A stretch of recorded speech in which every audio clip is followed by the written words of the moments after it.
വേദിയിലും സദസ്സിലുമുള്ള പ്രിയപ്പെട്ട എല്ലാവർക്കും എൻ്റെ നമസ്കാരം. ഇവിടെ വസന്തമാഷുണ്ട്, നമ്മുടെ പ്രിയപ്പെട്ട രത്നമ്മ ടീച്ചറുണ്ട്. അങ്ങനെ എല്ലാവരും വേണ്ടപ്പെട്ടവരാണ്. ആ സന്തോഷത്തിൽ നമുക്ക് ഈ പ്രോഗ്രാം തുടങ്ങാം. ഞാൻ ഏറെ സന്തോഷത്തോടെയാണ് ഈ പ്രോഗ്രാമിന് വന്നിട്ടുള്ളത്.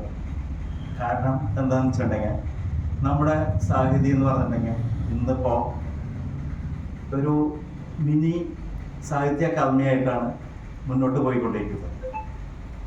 അതിൻ്റെ ഒരു സന്തോഷം എനിക്ക് ഇവിടെ വരുമ്പോൾ എപ്പോഴും ഫീൽ ചെയ്യാറുണ്ട്. നമുക്ക് ഒരുപാട് വ്യത്യസ്തമായ പ്രോഗ്രാമുകൾ നിരന്തരം വന്നുകൊണ്ടിരിക്കുന്നു. വ്യത്യസ്തമായ ആശയങ്ങൾ, വ്യത്യസ്തമായ ആളുകൾ, വ്യത്യസ്തരായിട്ടുള്ള വലിയവരും ചെറിയവരുമായിട്ടുള്ള എഴുത്തുകാരും പ്രവർത്തകരും എല്ലാമാണ് ഇവിടുത്തെ നമ്മുടെ സാഹിത്യയുടെ സമ്പത്ത്. ആ കാരണം കൊണ്ട് തന്നെയാണ് നമ്മൾ ഇവിടെ എല്ലാവരും കൃത്യസമയത്ത് തന്നെ എന്നും എത്തിക്കൂടുന്നത്. ഈ പ്രോഗ്രാം എന്ന് പറഞ്ഞിട്ടുണ്ടെങ്കിൽ നമ്മുടെ ഇന്നത്തെ പ്രോഗ്രാം എൻ്റെ രചനാലോകങ്ങൾ എന്ന വിഷയത്തിലാണ്. ഇവിടെ ഇപ്പോൾ നമുക്ക് ഇന്നത്തെ അതിഥികളായിട്ട് വന്നിട്ടുള്ളത് AP നാരായണൻകുട്ടി സാറാണ്. അദ്ദേഹം കവിയാണ്. അദ്ദേഹത്തിനെ സ്വാഗതം ചെയ്യുന്നു. പിന്നെ ദർശന KS, അദ്ദേഹം വന്നുകൊണ്ടിരിക്കുകയാണ്. അദ്ദേഹം കവിയാണ്, എഴുത്തുകാരിയാണ്. അദ്ദേഹത്തിൻ്റെ പുസ്തകങ്ങളെക്കുറിച്ചും അദ്ദേഹത്തിൻ്റെ വീക്ഷണത്തെക്കുറിച്ചും എല്ലാം അദ്ദേഹം തന്നെ പറയും. പിന്നെ അടുത്തതായി മോഹൻ മാഷ്.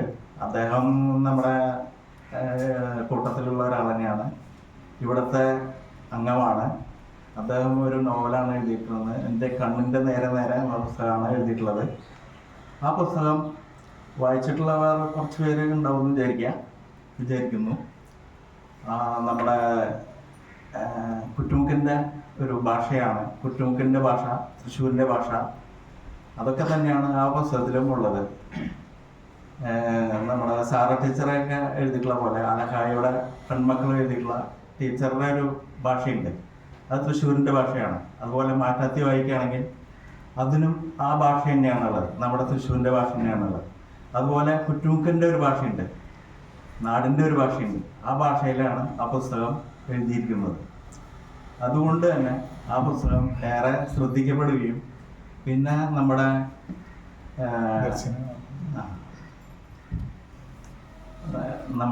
ഈ നാടിൻ്റെ ഒരു ചരിത്രം, അതും അദ്ദേഹം അതിലൂടെ, നാടിൻ്റെ മാത്രമല്ല അദ്ദേഹത്തിൻ്റെ ഒരു ചരിത്രവും ആ പുസ്തകത്തിലൂടെ വായിച്ചറിയാൻ കഴിയും. അതൊരു ചെറിയ നോവലാണെങ്കിലും വലിയ കാര്യങ്ങളാണ് അതിലൂടെ നമ്മളോട് സംവദിക്കുന്നത്. പിന്നെ അടുത്തതായി നമ്മുടെ അധ്യക്ഷയായി, യോഗത്തിൻ്റെ അധ്യക്ഷയായി രാജകുമാരി ടീച്ചറാണ്. ആ ടീച്ചറെ ഈ യോഗത്തിലേക്ക് എല്ലാവിധ സ്നേഹത്തോടെ ഈ യോഗത്തിൻ്റെ പദം അലങ്കരിക്കാൻ ആശംസിക്കുന്നു, ബഹുമാനത്തോടെ ക്ഷണിക്കുന്നു.